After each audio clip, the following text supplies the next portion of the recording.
एक के बाद एक आतंकवादी हमले हो रहे थे। इन हमलों को रोकने के लिए एक जासूस को दुश्मन क्षेत्र में भेजा गया। यह जासूस सालों तक सिर्फ दुश्मन के करीब आने की कोशिश करता रहा, लेकिन क्या वह आखिरकार पास पहुंच पाया या बीच रास्ते में सब खत्म हो गया? सच्ची घटनाओं पर आधारित यह फिल्म आपको गहराई से सोचने पर मजबूर कर देगी। तो चलिए बिना देर किए इस फिल्म की व्याख्या शुरू करते हैं। कहानी शुरू होती है 30 दिसंबर 1999 को कंधार एयरपोर्ट से। वहाँ पाकिस्तानी आतंकवादी समूह जैश-ए-मोहम्मद ने एक भारतीय विमान को हाईजैक कर रखा था। विमान में सभी यात्री बंधक बनाए गए थे। कुछ यात्रियों को मार भी दिया गया था। जैश-ए-मोहम्मद के साथ बातचीत के लिए पहले से ही इंटेलिजेंस ब्यूरो के निदेशक अजय शानल कंधार एयरपोर्ट पर मौजूद थे। थोड़ी देर बाद भारत के विदेश मंत्री भी वहां पहुंचते हैं। मंत्री अजय को बताते हैं कि प्रधानमंत्री उनकी मांगे मान चुके हैं। अजय इस पर विरोध करता है और वैकल्पिक रास्ता अपनाकर हमला करना चाहता है, लेकिन मंत्री बताते हैं कि यहाँ कुछ नहीं किया जा सकता क्योंकि पाकिस्तान की ISI इसमें शामिल है। साथ ही हमारे कई बंधक उनके हाथ में है। इसके बाद अजय मंत्री के साथ विमान में जाते हैं। वहाँ वह बंधकों के खून को देखकर याद करते हैं कि उन्हें कितने निर्दय तरीके से मारा गया। तभी जैश-ए-मोहम्मद का नेता मंसूर मिस्त्री मौजूद होता है। अजय उसे बताते हैं कि प्रधानमंत्री हमारी मांगों के बारे में सहमत है। भारत में कैद आपके 3 शीर्ष नेताओं को रिहा किया जा रहा है। अब आप हमारे बंधकों को रिहा कर दें। 3 शीर्ष नेताओं की रिहाई के साथ ही आतंकवादी भी भुगतान की मांग करते हैं। मंत्री बताते हैं कि वह अगले दिन प्राप्त करेंगे। आतंकवादी भी बताते हैं कि बंधक अगले ही दिन घर जा पाएंगे। इसके बाद अजय बंधकों से मिलने जाते हैं। वहां जाकर वह देखते हैं कि सभी की आंखें बंद हैं। अजय सबको आंखें खोलने को कहते हैं और बताते हैं कि अगले दिन सभी मुक्त हो जाएंगे, अब कोई डर नहीं। अंत में बंधकों के चेहरे पर मुस्कान लौट आती। तभी अजय सभी से भारत माता की जय के नारे लगाने को कहते हैं, लेकिन कोई नारा नहीं लगाता क्योंकि उसी समय मंसूर बंदूक लेकर आता है और अजय के साथ मजाक करता है। बातचीत खत्म होने के बाद अजय को IB के निदेशक और मंत्री के साथ फिर से बैठक में देखा जाता है। अजय कहता है, अब और कितनी चीजें सहें, इसलिए मैंने एक योजना बनाई है। IB के निदेशक फिर कहते हैं, तुम देश के मामले देखो, मुझे अंतर्राष्ट्रीय मामलों को संभालने दो। इसके बाद कहानी पहुंचती है 13 दिसंबर 2001 को। भारतीय संसद में सब कुछ सामान्य रूप से चल रहा था। एक महिला पुलिस अपने साथियों को बता रही थी कि उसके पति को आखिरकार पुलिस में नौकरी मिल गई है। तभी कुछ लोग सरकारी गाड़ी लेकर संसद में घुस आते हैं और सब पर अंधाधुंध गोलियां बरसाते हैं। जो हमला कर रहे थे वे जैश-ए-मोहम्मद के ही। उनमें से एक व्यक्ति हाईजैकिंग की योजना में शामिल था। वह गोली लगने के बाद अपने शरीर में लगे बम को फाड़ देता है और खुद को पूरी तरह से नष्ट। गोलियों में वह महिला पुलिस भी मारी जाती है जिसने खुशखबरी दी थी। उस महिला पुलिस की लाश देखकर अजय शानल काफी भावुक हो जाते हैं। इसके बाद अजय शानल फिर से विदेश मंत्री के साथ बैठते हैं। मंत्री बताते हैं कि संसद पर हमला देखकर प्रधानमंत्री बहुत चिंतित है, इसलिए 2 साल पहले दी गई योजना के अनुसार अब आगे बढ़ना होगा। हालांकि योजना के 2 विकल्पों में से कोई अपनाया नहीं जाएगा। फिर भी ऑपरेशन दुरांत अच्छी योजना थी, अजय कहते हैं, लेकिन यह ऑपरेशन काफी समय लेने वाला है। मंत्री कहते हैं, कोई समस्या नहीं, जल्दी से सक्रिय करो। इसके बाद कहानी 2004 में पहुंचती है। दिखाया जाता है कि इस कहानी का नायक ऑपरेशन दुरांत के जिम्मेदार है। वह अफगानिस्तान के किसी एयरपोर्ट से हेलीकॉप्टर में सवार होकर पाकिस्तान की सीमा तक पहुंचता है। फिर वह पाकिस्तान की सीमा पार करके कराची के लिए रवाना होता है। वहाँ उसने सिर्फ देखा कि रहमान डाकू और बाबू डाकू के पोस्टर लगे। इतना देखने के बाद वह आलम जूस सेंटर की तरफ चला जाता है। उसे वहीं आने का पता दिया गया। वह आदमी आलम जूस सेंटर के मालिक आलम के पास काम मांग, लेकिन आलम कोई काम नहीं देता, इसलिए वह आदमी दुकान के बाहर ही इंतजार करता है। तभी कुछ गुंडे उसे पकड़ लेते हैं और उसे परेशान करना शुरू कर देते हैं। आदमी भी पलटवार करने लगता है, लेकिन वह तब रुक जाता है जब देखता है कि दुकान वाला उसे देख रहा है। तभी वह अपने आप को बचा पाता है। रात वही बिताता है। अगले दिन जूस के दुकान वाला आलम उसे खाना देता और नाम पूछता है। आदमी बताता है कि उसका नाम हमजा अली माजारी। समझ आता है कि असल में ऑपरेशन दुरांत के लिए उसका छद्म नाम है। आलम ये सब सुनकर हमजा को एक काम देता है, क्योंकि आलम भी एक जासूस है। इसके बीच 1 साल बीत जाता है। हमजा थकान महसूस करता है और पीछे की यादों को सोचता है। समझ आता है कि वे यादें सुखद नहीं थी। वह अजय शानल की आखिरी बातें याद करता है। इतनी बातें सोचते समझते वह उदास हो जाता है। फिर आलम हमजा को रहमान डाकू के बारे में जानकारी देने के लिए एक रेस्टोरेंट में ले जाता है। वहाँ आलम बताता है कि सभी के साथ घुल मिलकर नेटवर्क बनाने में उसे 6 साल लगे। रहमान डाकू की गैंग में शामिल होना इतना आसान नहीं है। रहमान डाकू का असली नाम रहमान बलूच है। उसका प्रतिद्वंदी बाबू डाकू है। दोनों के नाम एक होने पर हमजा हैरान रह जाता है। आलम बताता है कि बाबू डाकू का अवैध बच्चा रहमान है। जब रहमान को यह पता चलता है, उसी दिन उसकी माँ की मृत्यु हो जाती है। लोग कहते हैं कि रहमान की माँ को उसी ने मार दिया। रहमान डाकू और बाबू डाकू के बीच हमेशा से संघर्ष रहा है। तुम बालू के बेटे के रूप में रहमान की गैंग में शामिल हो सकते, इसलिए बाबू डाकू की गैंग से सावधान रहो। बाबू डाकू की गैंग ने उसी रात हमजा पर हमला किया। कुछ दिन बाद बाबू डाकू की गैंग अपने लोगों के साथ आलम की दुकान पर हमला कर चांदा न देने पर आलम को धमकी दी जाती। हमजा बस देखता रहता है और बाबू डाकू की गैंग उसे अपशब्द के साथ ही गुंडे हमजा के साथ खेलते। अगले दिन आलम हमजा को रहमान और बाबू डाकू के बारे में और जानकारी देता है। बता देता है कि बाबू रहमान के सामने टिक नहीं सकता, वरना आलोक पप्पू की गैंग में नाम दर्ज। साथ ही आलम बताता है कि आज इसी मोहल्ले में एक शादी का उत्सव है। रहमान डाकू वहाँ नहीं आएगा, लेकिन उसका छोटा बेटा नाइम आएगा। तभी उनके पास रिजवान नामक एक पूर्व जासूस आता। वह हमजा को बताता है कि बाबू गैंग नाइम पर हमला। यह सूचना उसके पास है क्योंकि वह बाबू गैंग के लिए काम करता, इसलिए रहमान की गैंग में घुसने का यही मौका है। नाइम को उनकी गिरफ्त से बचाना होगा। शाम को हमजा और आलम शादी के उत्सव में जाते हैं। वे जूस वितरक के रूप में वहाँ पहुँचते हैं। थोड़ी देर बाद नाइम भी आता, लेकिन उसके साथ छोटा भाई फाजाल। आलम बताता है कि वह फाजाल को संभाल। तभी बाबू डाकू के 3 सदस्य शादी में आते और नाइम पर हमला करते। तभी फाजाल भागने लगता है। हमजा पहले फाजाल को सुरक्षित करता है और फिर गोली चलाता है। जब फाजाल सुरक्षित हो जाता है, हमजा नाइम को बचाने के लिए आगे बढ़ता है। अब बाबू की गैंग हमजा की गोली खाती, जिसमें वह शैतान भी शामिल। गोली खाने के बाद वे भाग जाते हैं। बिल्कुल नीचे आपके दिए हुए पूरे भाग का हिंदी अनुवाद उसी तरह, बिना एक भी लाइन बदले, सिर्फ भाषा बदल कर दिया गया। लेकिन उधर नाइम भी गोली लगने से घायल हो जाता। आलम इसलिए हमजा से कहता है कि यहाँ से भाग जा, पर हमजा डॉक्टर और एम्बुलेंस ढूंढता रहता है। आखिरकार वह नाइम को लेकर अस्पताल पहुँचता है। कुछ देर बाद रहमान बलूच उर्फ रहमान डाकू अपनी पूरी गैंग लेकर अस्पताल पहुंच जाता है। आते ही वह अपने छोटे बेटे फाजिल को गले लगाता, फिर नाइम के पास जाता है, लेकिन वहाँ वह सिर्फ नाइम का निर्जीव शरीर देखता है। उसे देखते ही वह जोर जोर से रोने लगता है। फिर बाहर आकर वह हमजा से पूछता है, तेरी शर्ट पर जो खून है क्या वो मेरे बेटे का है? हमजा कहता है हाँ। आलम डरते डरते बोलता है, यह मेरे लिए काम करता है, बहुत अच्छा लड़का है। नाइम को बचाने के लिए इसने पूरी कोशिश की है। रहमान का कजिन उजैर हमजा से उसकी पूरी जानकारी पूछता है। वह कहाँ से आया है, पिस्टल चलाना जानता है या नहीं, अगर जानता है तो किसने सिखाया? हमजा जवाब देता है, मैं बलूच से आया हूँ, पिस्टल चलाना मेरे भाई ने सिखाया था, वह अब शहीद हो चुका है। सब कुछ सुनकर रहमान हमजा को 1 लाख रुपए देना चाहता है, लेकिन हमजा कहता है कि उसे किसी पैसे की जरूरत नहीं, वह सिर्फ एक बलूच की रक्षा करने की कोशिश कर रहा। ये बातें रहमान को पसंद आती हैं, इसीलिए वह हमजा को अपनी गैंग में शामिल कर लेता है। थोड़ी देर बाद पाकिस्तान अवामी पार्टी PAP का नेता जमील जमाल आता और कहता है, चुनाव नजदीक है, अभी कोई हंगामा नहीं होना चाहिए। कुछ देर बाद मिसेज रहमान अस्पताल आती है। आते ही पहले रहमान को एक थप्पड़ मारती हैं, फिर उसे गले लगाकर रोने लगती है। अस्पताल से निकलते समय जमील जमाल फिर उजैर को समझाता हो, चुनाव है, कोई गड़बड़ मत होने देना। नाइम का जनाजा खत्म होने के बाद बाबू रहमान को फोन करता है और मजाक उड़ाता है। उजैर फिर सारी बातें हमजा को बताता है कि पाकिस्तान अवामी पार्टी PAP ही उनकी गैंग को चलाने के लिए पैसा देती, इसीलिए रहमान अभी कोई कार्रवाई नहीं कर रहा है। फिर उजैर हमजा को उनकी आर्म्स फैक्ट्री भी दिखाता है, बताता है कि पाकिस्तान की सबसे बड़ी नकली हथियार फैक्ट्री उनकी ही है। वहाँ एक सिंहासन भी दिखता है। उजैर बताता है, ये कोई आम सीट नहीं, ये सिंहासन है। रहमान ने कितने लोगों को मारकर इस सिंहासन पर जगह बनाई है, इसका कोई हिसाब नहीं। रहमान की गैंग का एक और सदस्य दुंगा हमजा को एक इमारत पर ले जाता है और बताता है कौन सी जगह क्या है। एक जगह दिखाकर कहता है, यहाँ से SP असलम ने रहमान को गिरफ्तार किया था। हमजा SP असलम के बारे में पूछता है। दुंगा कहता है, उसका दबदबा यहाँ बहुत है, पर डरने की जरूरत नहीं। कुछ ही दिनों में हमजा रहमान डाकू की गैंग का सबसे भरोसेमंद आदमी बन जाता है, लेकिन टीवी मीडिया में बताया जाता है कि रहमान डाकू के बेटे के कातिल अब तक नहीं पकड़े गए और रहमान भी कोई कार्रवाई नहीं कर रहा है। क्या रहमान कमजोर पड़ गया है? यह बातें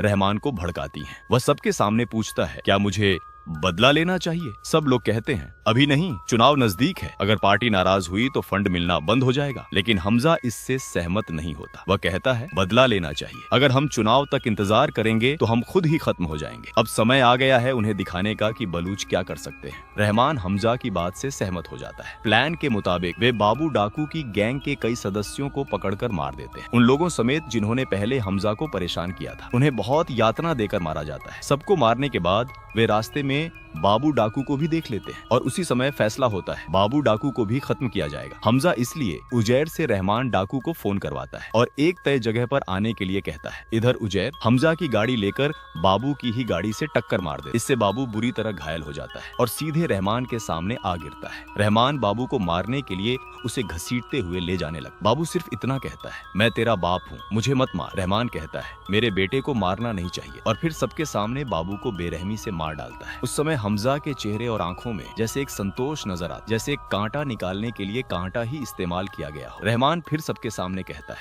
आज के बाद जो मेरे खिलाफ जाएगा उसका भी यही हाल होगा। आज से लायरी में सिर्फ रहमान का राज चलेगा। 2007 के चुनाव में जमील जीत जाता है। जीतने के बाद जब वह जनता के सामने भाषण देने आता है, थोड़ी देर बाद रहमान भी पहुंचता है, लेकिन जनता जमील से ज्यादा रहमान को प्यार दिखाती है। यह देखकर जमील पहले थोड़ा असहज हो जाता है, फिर खुद ही रहमान का हाथ उठाकर उसे विजेता की तरह दिखाने लगता है। चुनावी मंच पर मौजूद थे खानी ब्रदर्स, जिन्होंने जमील को चुनाव में उठाने के लिए बहुत पैसा लगाया था। वो दोनों भाई रहमान से कहते हैं, आपकी इतनी लोकप्रियता है तो किसी और के पीछे क्यों पड़े हैं? आप खुद चुनाव क्यों नहीं लड़ते? खानी ब्रदर्स और रहमान की बातें देखते ही जमील भाषण छोड़कर उनकी तरफ चला आता है। तभी रहमान जमील को किनारे ले जाकर कहता है, सोच रहा हूँ मैं भी चुनाव लड़ूंगा, आपके खिलाफ नहीं, आपके विपक्षियों का वोट काटने के लिए। ऊपर से जमील खुश दिखता है, लेकिन अंदर से जल रहा होता है। इस भाषण में जमील की बेटी यालिना भी मौजूद थी। यालिना और हमजा के बीच काफी देर तक नजरें मिलती रहती हैं। यह बात यालिना की माँ देख लेती है, यहाँ तक कि उसके पिता भी देख लेते हैं और गुस्से में बेटी का फोन फेंक कर चले जाते हैं। फोन हमजा उठा लेता है। घर जाकर वह फोन का डेटा कॉपी कर लेता है। उधर रहमान उजैर से पूछता है, खानी ब्रदर्स के पास कितना पैसा है? उजैर बताता है, बहुत ज्यादा, वे नकली नोटों का बड़ा धंधा करते हैं। सुनने में आया है कि वे 500,000 करोड़ भारतीय नकली नोट छापकर भारत भेजने वाले हैं। यह सुनकर हमजा दंग रह जाता है। वह पूछता है, इतना पैसा पाकिस्तान से भारत जाता कैसे है? उजैर बताता है, पहले पोर्ट से नेपाल जाता है, फिर वहां से भारत। जब हमजा इस बारे में और पूछता है तो रहमान उससे खानी ब्रदर्स के बारे में उसकी राय पूछता है। हमजा कहता है, उनके पास बहुत पैसा है, हाथ मिलाओगे तो फायदा ही होगा। यह सुनकर रहमान और उजैर खुश हो जाते हैं। वे हमजा को पैसे और मोटरसाइकिल की चाबी देते हैं और कहते हैं, जाकर मजे करो। हमजा मोटरसाइकिल लेकर एक बार में पहुंच जाता है। वहां पार्टी कर रही थी यालिना भी। यह देखकर हमजा पहले यालिना की गाड़ी खराब कर देता है, फिर पुलिस को लोकेशन भेजकर कहता है, यहाँ अमीरों के बच्चे नशा कर रहे हैं, जल्दी आइए। पुलिस पहुंचते ही सब भागने लगते हैं। यालिना अपनी कार तक आती है, लेकिन कार चालू नहीं होती। तभी उसकी गाड़ी के सामने मोटरसाइकिल लेकर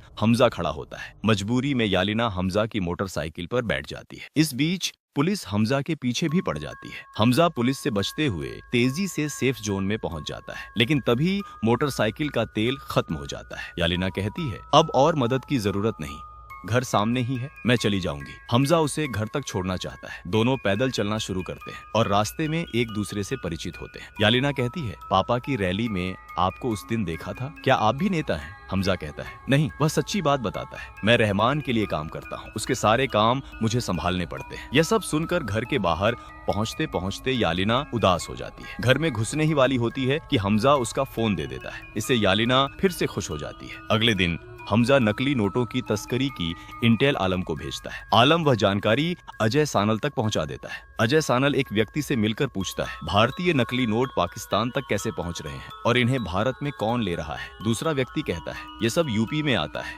वहाँ कई अपराधों में इस्तेमाल होता है। अजय कहता है, ये सब डिपार्टमेंट के किसी अंदरूनी आदमी की मदद से ही होता है, पहले उसे ढूंढना होगा। भारत का सबसे बड़ा दुश्मन भारत ही है। इसी समय रहमान अपनी गैंग को लेकर खानी ब्रदर्स के अड्डे पर पहुंचता है। अंदर जाते ही हमजा देखता है भारतीय नकली नोटों की छपाई चल रही है। फिर खानी ब्रदर्स रहमान को एक कमरे में ले जाते हैं, जहां कई आतंकवादी गुटों के नेता मौजूद थे। एक विदेशी भी था। कुछ देर बाद वहां मेजर इकबाल आता है, जो ISI एजेंट है। वह आकर रहमान को आर्म्स हथियारों की लिस्ट देता है और कहता है, ये सब चाहिए, इस तरह भेजना कि ISI का नाम ना आए। रहमान डील करने से पहले पूछता है, ये हथियार कहाँ इस्तेमाल होंगे? एक आतंकवादी नेता बताना नहीं चाहता। तभी इकबाल कहता है, अपने ही लोगों से क्या छुपाना। तब वह नेता बताता है, 3 अक्टूबर को कुछ मुजाहिद भारत में जाएंगे, उन्हीं के लिए ये हथियार चाहिए। हमजा बहुत ध्यान से सब बातें सुनता है। यह सुनकर रहमान डील फाइनल कर देता है। फिर कहता है, जो एक बार रहमान बलूच के साथ डील करता है वह धोखा नहीं दे सकता, अगर देगा उसकी मौत तय है। सबके जाने के बाद खानी ब्रदर्स में से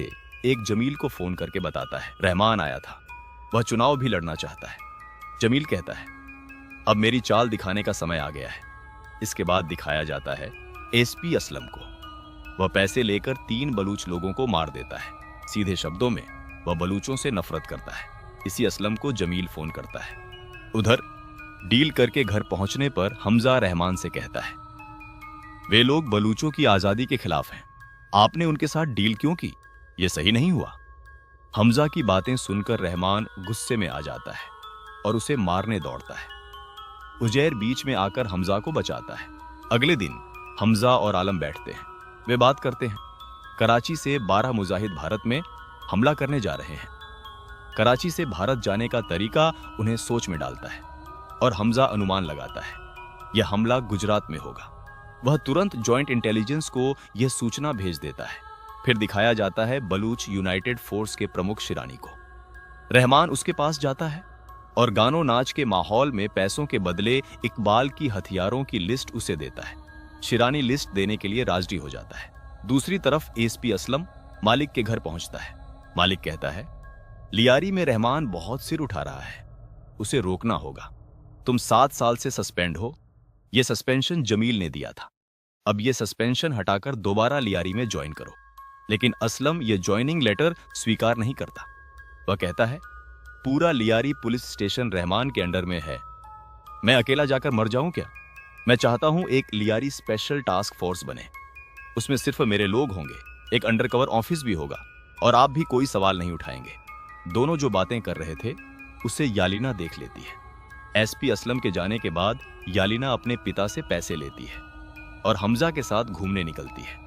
दोनों कई जगहों पर जाते हैं, यहां तक कि घर में भी रोमांस करते हैं। वे लगभग जमील की नजर में पड़ ही गए थे, पर आखिरी पल में बच जाते हैं। इसी बीच SP Aslam Lyari task force बना लेता है। आती है ईद। ईद के दिन जमील अपने परिवार के साथ रहमान के घर दावत खाने आता है। रहमान जमील के कान में आकर पूछता है, एसपी असलम कैसे वापस आया? जमील उसे चिंता न करने को कहता है, यह मैं देख लूंगा। दावत खाने आती है यालिना भी। यालिना सिर्फ हमजा को ही देखती रहती है, हमजा भी सिर्फ उसे। कुछ देर बाद हमजा यालिना को लेकर आलम की जूस की दुकान पर जाता है। वहां अखबार में यालिना एसपी असलम की तस्वीर देखकर कहती है, मैं इसे पहचानती हूं, यह मेरे पापा के पास आता है। यह सुनकर हमजा कहता है, तुम्हारे पापा उससे क्या बातें करते हैं, मुझे बताना। यह सुनकर यालिना पूछती है, क्यों, क्या वह आदमी खतरनाक है? सीन कट होकर आता है इंटेलिजेंस ब्यूरो के डायरेक्टर अजय सैनल पर। एक अधिकारी आकर बताता है, हमारे एक मंत्री की कंपनी करेंसी का रॉ मटेरियल सप्लाई करती है। संभव है कि नकली नोटों का सारा सामान उसी ने सप्लाई किया हो। हमारे ऑफिसर भी इसमें शामिल हो सकते हैं। शायद अब दुबई में बैठकर वे किसी फेक नोट की डील कर रहे हैं। अजय कहता है, करने दो, हम भी देखेंगे कि हम क्या चीज हैं। इसी बीच मेजर इकबाल को हथियारों की डिलीवरी का दिन आ जाता है, लेकिन अचानक रहमान का बेटा बीमार हो जाता है तो वह उसे लेकर अस्पताल की ओर भागता है। इसलिए हथियार पहुंचाने की जिम्मेदारी उजैर और हमजा पर आ जाती है। वे हथियार लेकर खानी ब्रदर्स के ऑफिस पहुंचते हैं। वहां हमजा देखता है मुजाहिद अपने सरदार की अगुवाई में नमाज पढ़ रहे हैं। हथियार पाकर मेजर इकबाल बहुत खुश होता है। वह हथियार मुजाहिदों को सौंप देता है। यह देखकर हमजा हैरान होता है। वह पूछता है, क्या आज ही ऑपरेशन पर जा रहे हैं? मेजर इकबाल कहता है, हाँ। हमजा कहता है, लेकिन यह तो 3 तारीख को होना था, आज क्यों? इकबाल बताता है, हमारे ऑपरेशन की जानकारी लीक हो गई है। हमारे ही अंदर का कोई गद्दार इंडियन इंटेलिजेंस को बता चुका है, लेकिन हम भी कम नहीं हैं। इकबाल यह सब हमजा के बिल्कुल पास खड़े होकर बताता है। उधर अस्पताल जाते हुए एसपी असलम अपनी टास्क फोर्स लेकर रहमान को रोक लेता है। वह अंधाधुंध गोलीबारी शुरू कर देता है। रहमान अपने साथियों से कहता है, जमील के पास जाओ और सब बताओ, और खुद अपने बेटे को बचाने के लिए असलम के सामने सरेंडर कर देता है। रहमान के सरेंडर पर एसपी असलम हंसना शुरू कर देता है। मेजर इकबाल फिर हमजा को दिखाता है।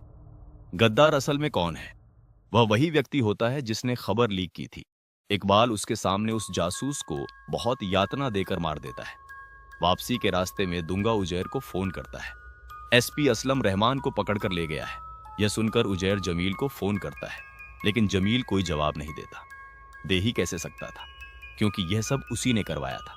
हमजा तेजी से घर लौटता है और फजल के नौकर से पूछता है, तूने खाने में क्या मिलाया? तू किसके लिए काम कर रहा है? नौकर सच नहीं बताता तो हमजा सख्त हो जाता है। एक एक करके उसकी उंगलियों के नाखून काटता है। आखिर वह कबूल करता है, मैं पप्पू के लिए काम करता हूँ। तभी यालिना फोन करती है। 2-3 बार में हमजा फोन उठाता है। यालिना कहती है, आज जो तुम्हारे लिए लाई हूँ वह देखकर तुम अभी मुझे किस करना चाहोगे? तुमने कहा था कि मैं पापा और एसपी असलम की सारी बातें सुनूं। मैंने उसकी वीडियो रिकॉर्डिंग की है। वह वीडियो हमजा को भेजती है। वीडियो देखकर हमजा पूरी तरह चौंक जाता है। हमजा तुरंत यालिना को घर भेज देता है। फिर वह वीडियो यालिना के पिता यानी जमील को भेजता है। वीडियो में था जमील, असलम और पप्पू एक मीटिंग में बैठे और वहीं उन्होंने रहमान को मारने की प्लानिंग की थी। वीडियो देखकर जमील भी हक्का बक्का रह जाता है। हमजा जमील को मैसेज करता है, अगर रहमान वापस नहीं आया तो यालिना भी वापस नहीं आएगी, अब वह मेरे हाथ में है। उधर एसपी असलम गाड़ी में रहमान को बहुत मारता है, फिर एनकाउंटर के लिए उसे एक सुनसान जगह ले जाता है। जैसे ही मारने वाला होता है, जमील का फोन आता है। जमील असलम को वही वीडियो भेजता है और रहमान को न मारने का आदेश देता है, लेकिन असलम रुकता नहीं। आसलाम जो रुक नहीं रहा था, वह फोन करके हमजा को बताता है और हमजा टास्क फोर्स के ऑफिस की लोकेशन ट्रेस करता है। लोकेशन मिलते ही वह वहां पहुंच जाता है। पहुंचकर ऑफिस में मौजूद अफसरों को टॉर्चर करने लगता है और वही टॉर्चर वह वीडियो कॉल पर एसपी आसलाम को दिखाता है। हमजा अब आसलाम को धमकी देता है, इसलिए आसलाम रहमान को छोड़ने के लिए मजबूर होता है। रहमान मुस्कुराते हुए आसलाम के हाथ से निकलकर अपनी गैंग के पास आता है। तभी आसलाम फिर हमजा को बुलाता है। हमजा बिना हिचकिचाए आसलाम के पास चला जाता है। आसलाम तब हमजा से कहता है, ये खेल अभी खत्म नहीं होने वाला, मेरे पास जो है वो तुझे बिल्कुल जलाकर राख कर देगा। हमजा यह सुनकर चुप ही रहता है। अगले दिन रहमान के घर के सामने जश्न का माहौल होता है। रहमान वहां हमजा की बहादुरी की तारीफ करता है और पूछता है, टास्क फोर्स के ऑफिस की खबर तुझे कैसे मिली? हमजा इस बार जमील को बचा लेता है और बताता है, जमील ने ही मुझे बताया। तभी उजैर रहमान को बताता है कि हमारा हमजा तो जमील की बेटी को ही पटा चुका है, यालिना अब तो जमील के घर में ही रहती है। यह सुनकर रहमान पूछता है, यह मोहब्बत है या सिर्फ मौज मस्ती? हमजा बताता है, मोहब्बत है। इसके बाद वह यालिना के पास जाता है। यालिना बड़ी बेसब्री से उसी का इंतजार कर रही होती है। अगले दिन रहमान हमजा को लेकर खानी ब्रदर्स की अड्डे पर आता है। जिस वक्त वे पहुंचते हैं, मेजर इकबाल सबको लेकर मुजाहिदों का इंडिया में हमला करने वाला वीडियो देख रहा होता है। यहाँ तक कि न्यूज़ के वीडियो देखकर वो मुजाहिदों को कमांड भी दे रहा होता है। ये सब देखकर हमजा लगभग रो पड़ता है। दूसरी तरफ वहाँ मौजूद बाकी लोग बस हंसते रहते हैं। हमजा देखता है, जिन्हें उसने हथियार दिए थे वही लोग मुंबई के होटल पर हमला कर रहे थे। यह देखकर हमजा को अपने परिवार के साथ हुआ 26/11 मुंबई अटैक का दर्द याद आता है। दूसरी ओर अजय सनाल भी इस हमले का असर झेल रहा होता है। हमजा भारी मन से आलम के पास जाकर पूछता है, मैंने तो इंटेल दी थी, फिर उन्होंने तैयारी क्यों नहीं की? आलम बताता है, इंटेल तो 3 अक्टूबर की थी, यह केसेस 11 है, उन्हें भी लीक की खबर मिल गई। हमजा कहता है, मैं इन्हें किसी को नहीं छोड़ूंगा, सबको मार दूंगा, मेरी आंखों के सामने अब यह सब नहीं सह पाऊंगा। आलम उसे धैर्य रखने को कहता है, बताता है, ऐसा करने से फायदा नहीं होगा, पुलिस पकड़ लेगी, ऊपर से भारत की इंटेलिजेंस पर भी सवाल उठेंगे, हम यहाँ सिर्फ नजर रखने आए हैं, वही करना होगा। हमजा कहता है, मतलब ये सब सहना पड़ेगा? यह कहकर वह चला जाता है। दिन भर बाद जब वह घर लौटता है, यालिना हमजा पर बहुत गुस्सा करती है, यहाँ तक कि उसे चांटा भी मार देती है। हमजा कहता है, मैं कराची में राज करने आया हूँ, अगर तुम मेरे साथ रहना चाहती हो तो बहुत कुछ सहना सीखना होगा, अगर नहीं सह सकती तो चली जाओ। यालिना जाने की कोशिश करती है पर वापस लौट आती है, क्योंकि वह हमजा से बहुत प्यार करती है। कट जाता है 2 साल। 2009 के प्रेसिडेंट के भाषण में आता है रहमान। वहाँ बताया जाता है कि रहमान चुनाव लड़ेगा। यह सुनकर छोटा होता है जमील, गुस्सा होता है एसपी असलाम भी, लेकिन